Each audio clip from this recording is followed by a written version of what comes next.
1960-കളിൽ അമേരിക്കയിലെ പ്രധാനപ്പെട്ട പല നഗരങ്ങളിലും ഭീകരാക്രമണങ്ങൾ ഉണ്ടാകുന്നു. സാധാരണ പൗരന്മാർ യാത്ര ചെയ്യുന്ന വിമാനങ്ങൾക്ക് നേരെ മിസൈൽ ആക്രമണങ്ങൾ നടക്കുന്നു. അഭയാർത്ഥികളുടെ കപ്പലുകൾ നശിപ്പിക്കപ്പെടുന്നു. വിമാനങ്ങൾ ഹൈജാക്ക് ചെയ്യപ്പെടുന്നു. ഈ ആക്രമണങ്ങൾ കൃത്യമായ ഇടവേളകളിൽ നടക്കുമ്പോൾ ജനങ്ങൾ ഭീതിയിലാകുന്നു. തങ്ങളുടെ രാജ്യത്തോട് ഈ ക്രൂരതകൾ കാണിച്ച ശത്രു രാജ്യത്തോട് പകരം വീട്ടണമെന്ന വികാരം ജനങ്ങളുടെ മനസ്സിൽ ശക്തമാകുന്നു. ഇത്രയേറെ ക്രൂരതകൾ കാട്ടിയ ശത്രു രാജ്യം ഏതാണ്? ക്യൂബ.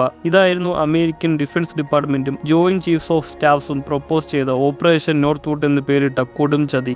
എന്നാൽ ശരിക്കും ഇങ്ങനൊരു ആക്രമണവും അമേരിക്കൻ മണ്ണിൽ നടക്കില്ല. പകരം നടന്നതായി വരുത്തി തീർക്കുക മാത്രമായിരുന്നു ലക്ഷ്യം. ഈ വ്യാജ ആക്രമണങ്ങളുടെ തെളിവുകൾ ഉണ്ടാക്കുന്നതിനും പദ്ധതിയിൽ വ്യക്തമായ നിർദ്ദേശങ്ങൾ ഉണ്ടായിരുന്നു. ക്യൂബൻ എയർ സ്പേസിലേക്ക് പ്രവേശിച്ച ഒരു വിമാനത്തിന്റെ റേഡാർ ട്രാക്കുകൾ ഉണ്ടാക്കിയെടുക്കുക, ക്യൂബൻ തീരത്ത് തകർന്നു വീണ ഒരു ഡ്രോൺ വിമാനത്തിന്റെ അവശിഷ്ടങ്ങൾ കണ്ടെത്തുക തുടങ്ങിയ മാർഗങ്ങളിലൂടെ ക്യൂബയാണ് ഇതിന് പിന്നിൽ എന്ന് ലോകത്തെ വിശ്വസിപ്പിക്കാനായിരുന്നു അവർ ശ്രമിച്ചത്. ഈ പദ്ധതിയെക്കുറിച്ചുള്ള രൂപരേഖ justification four US military intervention in Cuba എന്ന തലക്കെട്ടോടെയുള്ള ഒരു മെമ്മോ തയ്യാറാക്കി. ജോയിന്റ് ചീഫ് ഓഫ് സ്റ്റാഫ്സിലെ എല്ലാ അംഗങ്ങളും ഇതിൽ ഒപ്പുവെച്ച് അന്നത്തെ പ്രതിരോധ സെക്രട്ടറി ആയിരുന്ന റോബർട്ട് മക്നാറയ്ക്ക് സമർപ്പിച്ചു. ഓപ്പറേഷൻ നോർത്ത് വുഡ്സ് എന്ന ഭീകരമായ ഈ ഗൂഢാലോചനയെക്കുറിച്ച് അറിഞ്ഞ ഉടൻ തന്നെ അന്നത്തെ പ്രസിഡന്റ് ജോൺ F കെനഡിയും അദ്ദേഹത്തിന്റെ ഉപദേഷ്ടാക്കളും ഈ നീക്കം തടഞ്ഞു. കെനഡിയുടെ സൈനിക ഉപദേഷ്ടാവായ ജനറൽ മാക്സ്വെൽ ടൈലറും പ്രതിരോധ സെക്രട്ടറി മക്നാറയും ഈ പദ്ധതിക്ക് പൂർണ്ണമായും എതിരായിരുന്നു. അതിനാൽ ഈ നിർദ്ദേശം പ്ലാനിംഗ് ഘട്ടത്തിൽ നിന്നും ഒരിക്കലും മുന്നോട്ട് പോയിരുന്നില്ല.